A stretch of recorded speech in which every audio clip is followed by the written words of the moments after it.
रामलाल बीमारी की अवस्था में बिस्तर पर लेटा हुआ तड़प रहा था। केशव की आंखों में आंसू थे। केशव, केशव बेटा, बरसों से एक रहस्य मैंने अपने सीने में दबा रखा था। अब मेरा अंतिम समय आ गया है।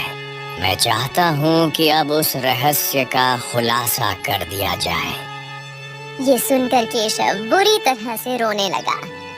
नहीं पिताजी नहीं, अभी आप बहुत वर्ष जिएंगे। आपकी आयु 100 वर्ष से भी ज्यादा होगी। ऐसा ना कहिए पिताजी।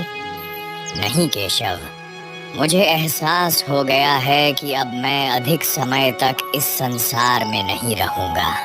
मैं तुम्हें बताना चाहता हूँ कि तुम कौन हो, और यह भी बताना चाहता हूँ कि क्यों गांव के लोग तुमसे बात नहीं करते और कोई भी तुम्हारा मित्र नहीं बनता। मेरी बात ध्यान से सुनो। रामलाल इतना कह ही पाया था कि तभी उसे तेज खांसी हुई और उसने दम तोड़ दिया। पिताजी पिताजी नहीं नहीं पिताजी, आपके सिवा मेरा इस संसार में था ही कौन। अरे गांव में तो कोई मुझसे बात तक नहीं करता, कोई दोस्त नहीं बनाता, लेकिन इसके बाद भी मैंने कभी अकेलापन महसूस नहीं किया। पिताजी आज सही मायनों में मैं अकेला हो गया। इतना कहकर केशव रामलाल को पकड़कर फूट फूट कर रोने लगा। कुछ देर बाद केशव ने अपने पिता रामलाल का अंतिम संस्कार कर दिया। केशव घर पर अकेला बैठा उदासी में डूबा हुआ था। पिताजी तो छोड़कर चले गए। जो थोड़ा बहुत धन था वो भी अब खत्म हो गया। अब मुझे कोई काम धंधा ढूंढना चाहिए। जब तक पिताजी जीवित थे उन्होंने मुझे कोई काम करने ही नहीं दिया। इतना सोचकर केशव गांव के मुखिया के पास गया, जिसके पास गांव के कई खेत थे। अरे अरे, तू अंदर कैसे आ गया? अरे कहाँ घुसा चला आ रहा है? अरे तू है कौन? प्रणाम मुखिया जी, मैं आपसे मदद मांगने आया हूँ। अरे तू पहले मेरे घर से बाहर निकल। चल बाहर निकल, उसके बाद अपनी समस्या बताना। अरे बाहर तो निकल पहले। केशव चुपचाप बाहर आ गया। कुछ ही क्षणों बाद मुखिया बाहर आया। चल जल्दी बोल, यहाँ काहे के लिए आया है? मुखिया जी, आप तो जानते ही हैं कि मेरे पिताजी रामलाल कुछ दिन पहले स्वर्ग सिधार गए। जब तक जीवित थे तब तक मुझे काम करने की आवश्यकता नहीं पड़ी, और सच तो ये है कि उन्होंने कभी भी मुझे कोई काम करने ही नहीं दिया। अब घर का सारा धन खत्म हो चुका है, अनाज भी नहीं बचा। आपके पास गांव में बहुत सारे खेत हैं, किसी एक खेत में मुझे मजदूरी पर रख लीजिए ना। मुझे बस पेट भर खाना मिल जाए, मेरे लिए इतना ही काफी है। मदद कीजिए ना मुखिया जी, मदद कीजिए।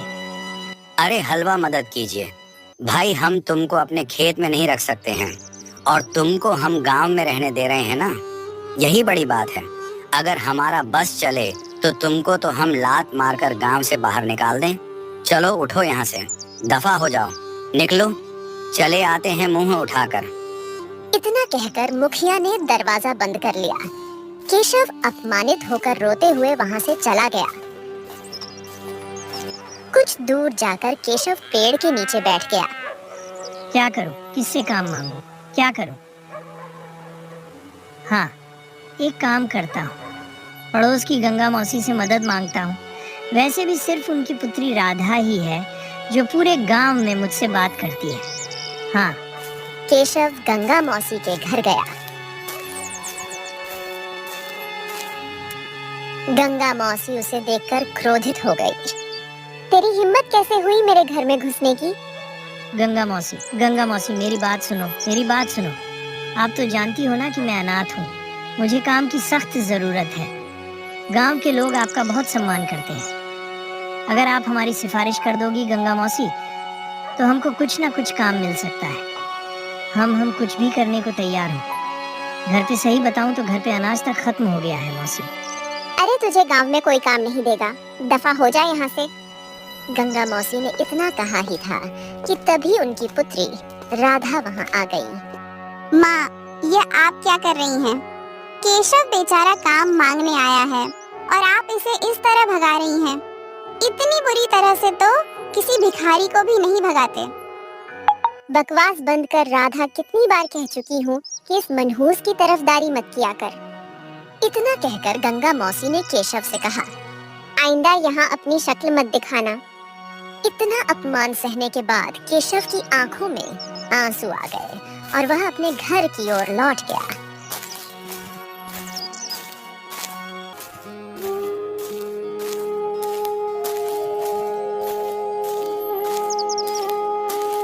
केशव घर आकर फूट फूट कर रोने लगा। भूख से उसकी हालत बिगड़ चुकी थी क्योंकि उसने 2 दिनों से कुछ भी नहीं खाया था। तभी वहां गंगा मौसी की पुत्री राधा थाली में खाना लेकर आई। अपना मन छोटा मत करो, एक दिन सब ठीक हो जाएगा। मेरा मन कहता है कि जो गांव वाले तुमसे नफरत करते हैं, एक दिन वही तुमसे प्रेम करेंगे। मैं जानती हूँ कि तुमने 2 दिनों से कुछ नहीं खाया, इसलिए मैं तुम्हारे लिए खाना लेकर आई हूँ। नहीं नहीं राधा, नहीं। ये सच है कि हमको इस वक्त बहुत ज्यादा भूख लगी है, लेकिन नहीं, मैं ये खाना नहीं खा सकता। क्यों नहीं खा सकते? अरे क्योंकि अगर तुम्हारी माँ को पता लग गया ना कि तुम मेरे लिए खाना लेकर आई थी, तो वो मुझे बहुत बुरा भला कहेंगे। नहीं नहीं राधा। मुझे उसकी कोई परवाह नहीं। गांव वाले तुमसे क्यों नफरत करते हैं मुझे नहीं पता और ना ही जानना है। मैं बस इतना जानती हूँ कि वह सब इंसानियत के दुश्मन हैं और मैं गांव वालों जैसी नहीं बनना चाहती। अगर तुम मेरा जरा भी सम्मान करते हो तो यह खाना खाओ। केशव राधा का मन रखने के लिए खाने लगा। हे राधा, देखो, तुम हमारे लिए रोज रोज खाना नहीं ला सकती हो। मैं काम करना चाहता हूँ, लेकिन गांव में कोई मुझको काम देना ही नहीं चाहता। क्या करूँ मैं? तो तुम एक काम क्यों नहीं करते? जंगल से लकड़ियाँ काट कर बाजार में बेच सकते हो। अपनी मेहनत से व्यापार करके धन कमा सकते हो। केशव की आंखों में चमक आ गई। हाँ, ये तुमने बिल्कुल सही बात कही। लेकिन कुछ ही देर में उसकी आंखों में फिर निराशा छा गई। लेकिन मेरे पास तो कुल्हाड़ी भी नहीं है और कुल्हाड़ी खरीदने के लिए धन भी नहीं है। कुल्हाड़ी का इंतजाम मैं कर दूंगी।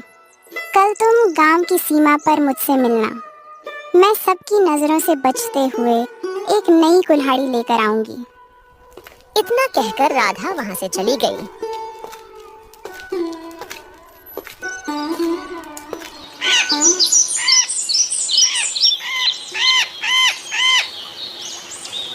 अगले दिन केशव गांव की सीमा पर पहुंचा और राधा का इंतजार करने लगा। तभी उसकी नजर सीमा के पास खड़ी एक पुरानी आलीशान हवेली पर पड़ी जो वर्षों से वीरान थी। केशव उसे गौर से देखने लगा। तभी राधा वहां आ गई।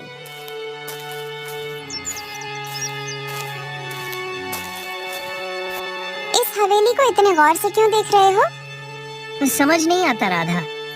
यह हवेली वर्षों से वीरान है और गांव के लोग जब भी इसके पास से गुजरते हैं तो डर से कांप जाते हैं। ऐसा क्यों?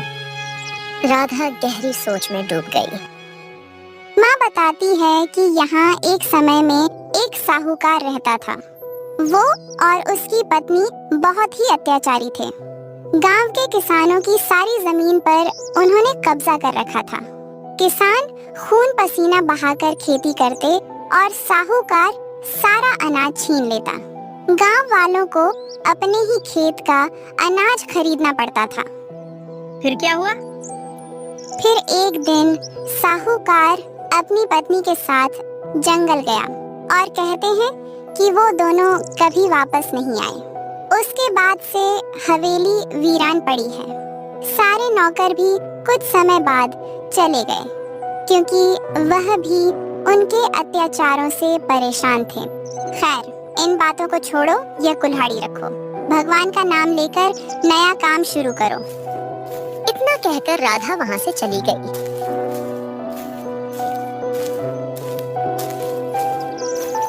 केशव जंगल की ओर चला गया।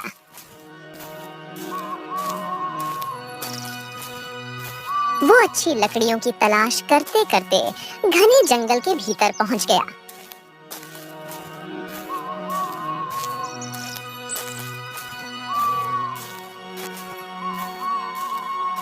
वहां उसे एक वृक्ष मिला जिसे देखकर वो बोला, हाँ, इस पेड़ की लकड़ी बहुत अच्छी लग रही है, चलो इसको ही काटूंगा।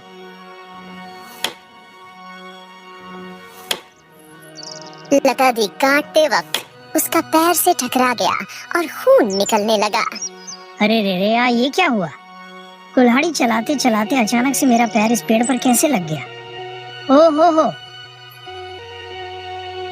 तभी उसके कानों में एक आवाज गूंजी। लगता है तुम पहली बार लकड़ियां काटने आए हो। केशव इधर उधर देखने लगा, लेकिन उसे कोई दिखाई नहीं दिया। केशव ने जैसे ही ऊपर देखा, एक बंदर उसे घूर रहा था।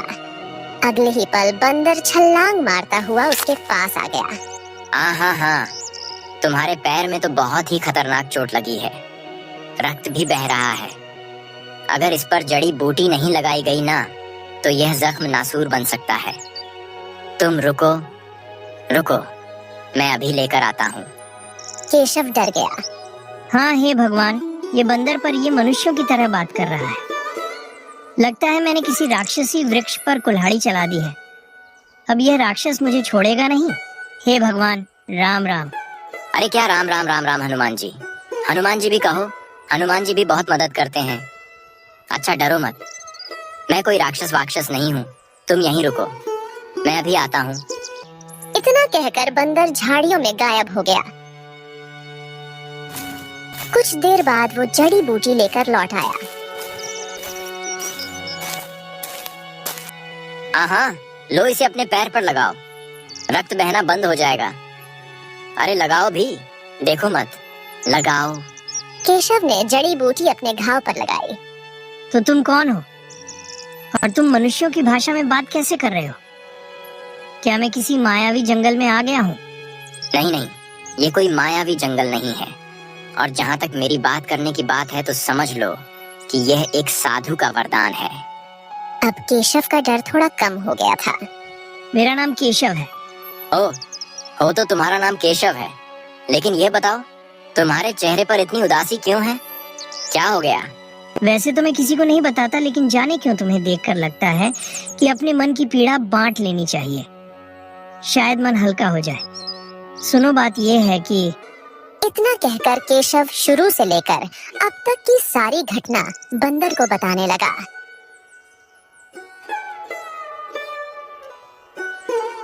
ओहो, तो तुमने सच में बहुत कुछ सहा है।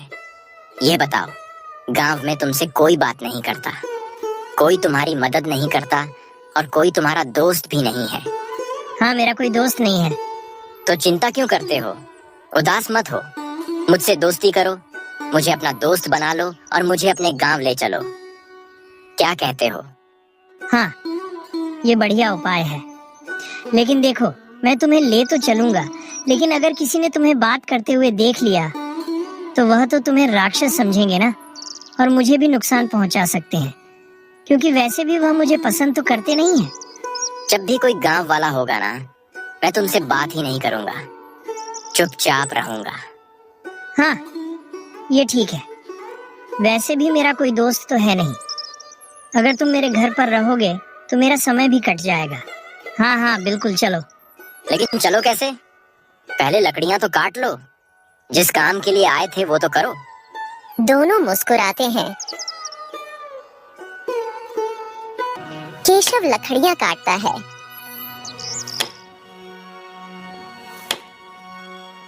गट्ठर बनाता है और सिर पर रखकर गांव की ओर चल देता है।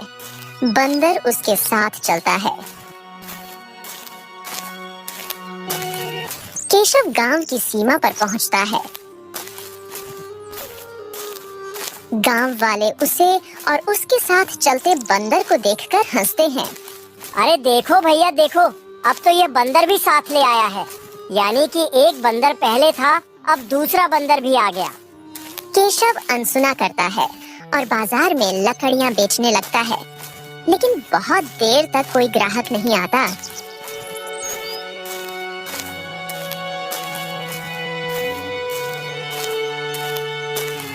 अरे अपनी लकड़ियां समेट और दूसरे गांव का रास्ता नाप। इस गांव में तुझसे कोई भी कुछ भी नहीं खरीदेगा, समझा? चला आया मुंह उठाकर लकड़ियां बेचने, बताओ भला। वो व्यक्ति चला जाता है। केशव निराश होकर लकड़ियां वापस लेकर अपने घर लौट आता है। उसकी आंखों में आंसू हैं।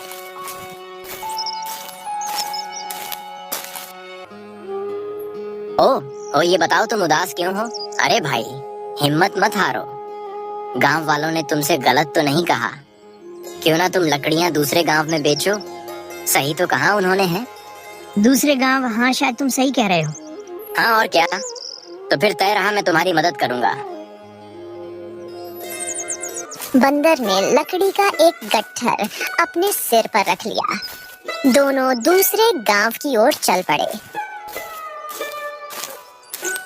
दूसरे गांव में केशव की लकड़ियां हाथों हाथ बिक गई। उसे अच्छी कमाई हुई। वह कुछ अनाज और सब्जियां खरीदकर बंदर के साथ घर वापस लौट आया।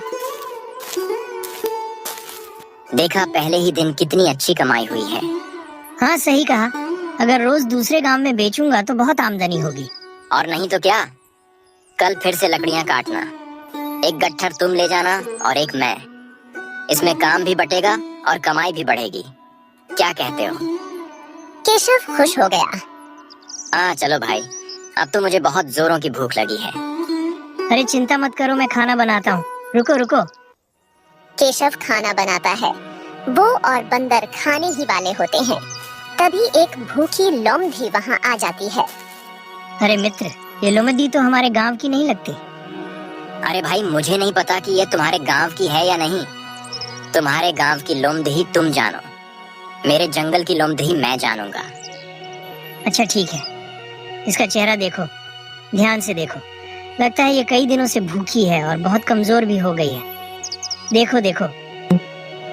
हाँ, सही कहा। केशव लोमड़ी के सामने रोटी और सब्जी रख देता है। लोमड़ी झपट कर खाना खा जाती है। तुम सही कह रहे थे, ये वाकई में बहुत भूखी थी। देखो कैसे खा रही है। लगता है पूरे गांव में भटक कर आखिर में तुम्हारे पास आई है। देखो देखो देखो, कितने प्रेम से देख रही है तुम्हें। इसे अपने ही घर पर रख लो। हम जब जंगल जाएंगे ना, तो यही तो घर की देखभाल करेगी। क्या कहते हो? हाँ, तुम्हारे आने के बाद सब कुछ कितना आसान लगने लगा है। उस दिन के बाद बंदर हमेशा केशव के साथ रहने लगा। बंदर के साथ रहने की वजह से केशव का मजाक उड़ने लगा। अरे भैया, केशव से गांव में कोई दोस्ती वस्ती तो करता नहीं है, तो इसी बहाने वो जंगल से किसी बंदर को पकड़ ले आया है। और वो बंदर तो ससुरा बहुत ही बड़ा मूर्ख है। केशव जंगल में लकड़ियां काटता है और वो बंदर अपने सिर पर गट्ठर रखकर उसकी सहायता करता है। अरे ससुरा बंदर है कि गधा? तभी वहाँ गांव का मुखिया आ गया और वो भी केशव का मजाक उड़ाने लगा। अरे उसकी किस्मत में जानवरों से दोस्ती करना ही लिखा है। सुना है कि उसके घर पर एक लोमड़ी भी आकर रहने लगी है। ये वही लोमड़ी है जिसे गांव में किसी ने मुंह नहीं लगाया। सब ने धक्के देकर निकाल दिया। उसको इस केशव ने मुंह लगा लिया। तीनों हंसने लगे और केशव का मजाक उड़ाने लगे।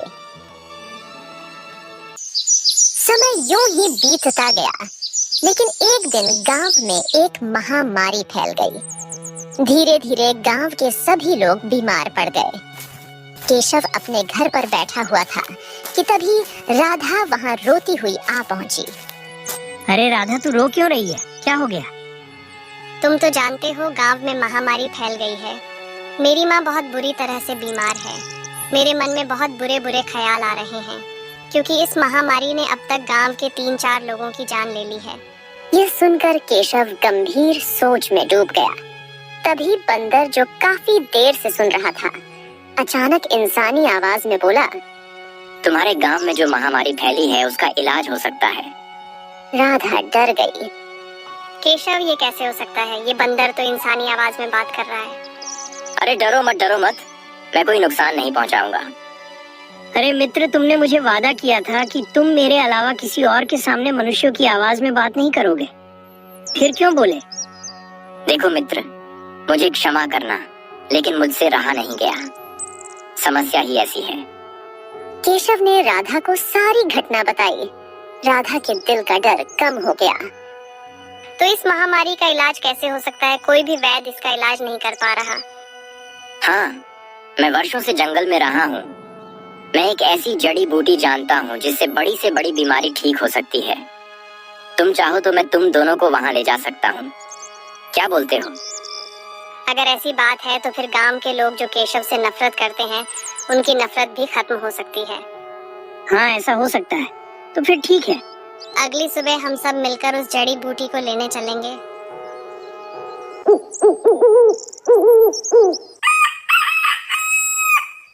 अगली सुबह राधा, केशव और बंदर जंगल की ओर निकल गए।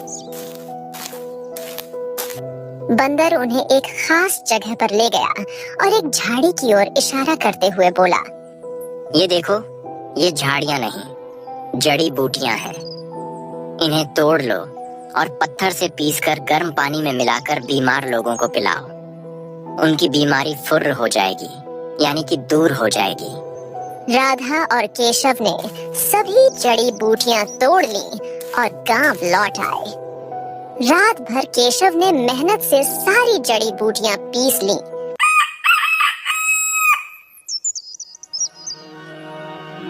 हमरी, अब तुम्हारी परीक्षा की बारी है। तुम्हें राधा के साथ गांव के सभी घरों में जाना होगा और बीमार लोगों को यह जड़ी बूटी देनी होगी। केशव गहरी सोच में डूब गया। अचानक उसके चेहरे पर क्रोध आ गया। अरे नहीं, मैं नहीं जाऊंगा। हाँ, अगर राधा चाहे तो जड़ी बूटियां खिला सकती है। मैं कभी नहीं भूल सकता कि गांव वालों ने मेरे साथ कैसा व्यवहार किया। उन्होंने हमेशा मेरा मजाक उड़ाया, धत्कारा, अपमान किया, क्या क्या नहीं कहा। मैं कभी सहायता नहीं कर सकता उनकी। नहीं जाऊंगा मैं। बंदर गंभीरता से बोला, ओहो मेरे मित्र, मेरी बात सुनो। बुराई का जवाब बुराई से नहीं देना चाहिए। अगर आप चाहते हो कि किसी के मन में आपके लिए प्रेम जन्मे, तो आपको उसके लिए कोई भलाई का कार्य करना होगा। इंसानियत मनुष्य के अंदर से कभी भी खत्म नहीं होनी चाहिए। अगर गांव वालों ने इंसानियत नहीं दिखाई, तो क्या तुम भी अपने अंदर की इंसानियत खत्म कर दोगे? जिस इंसान के अंदर इंसानियत नहीं रहती, वो इंसान नहीं, राक्षस बन जाता है। बताओ, क्या तुम राक्षस बनोगे? बोलो। राधा की आंखों में आंसू आ गया। हो तो तुम बंदर, लेकिन बात बहुत गहराई की कहते हो। केशव की समझ में बात आ गई। वो राधा के साथ गांव के मुखिया के घर गया।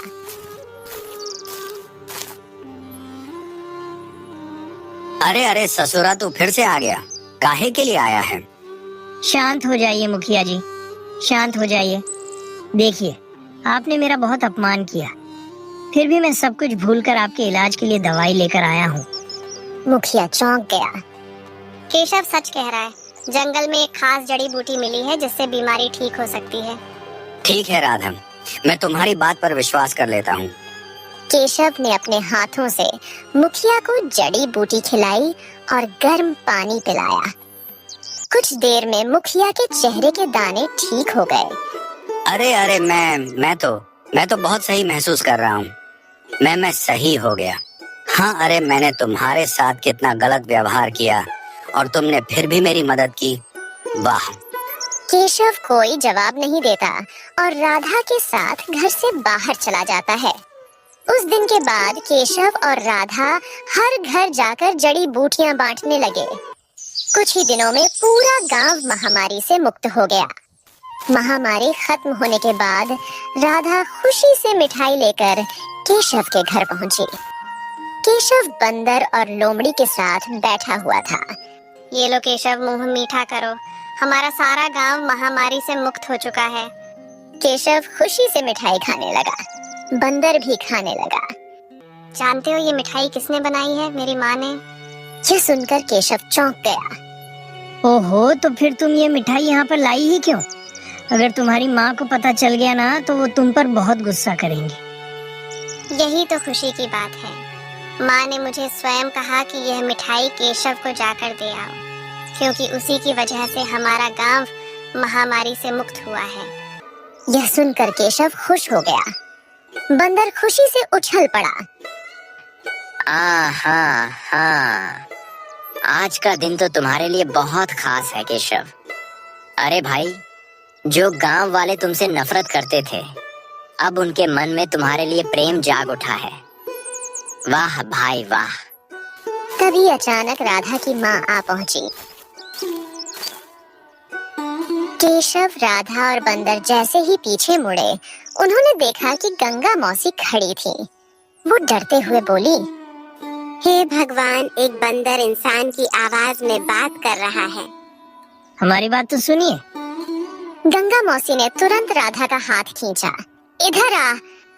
तुझे दिखाई नहीं दे रहा कि यह बंदर इंसानी आवाज में बोल रहा था? जरूर ये कोई राक्षस होगा। नहीं माँ, ये राक्षस नहीं है, बल्कि इसकी वजह से ही गांव महामारी से मुक्त हुआ है।